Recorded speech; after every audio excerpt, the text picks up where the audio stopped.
जाउची फ्राए अंडा तकारी आम घर आग पियाज काटिदबा तापर पियाज चुन चुन काटी सारा पर रसुण छड़ेबा।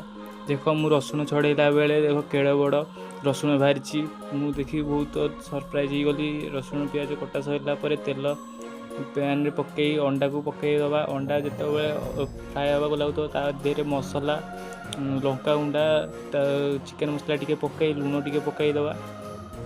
तापर मसला गला गोटे कड़े नहीं तादे तेल पकईबा। तेल देहरे गोटा मसला पकईबा। गोटा मसला पर पियाज पकई भल से भाजी नवा। भाजी सारापर तादे रसुण एवं अदा पकाई भल से कषिदबा।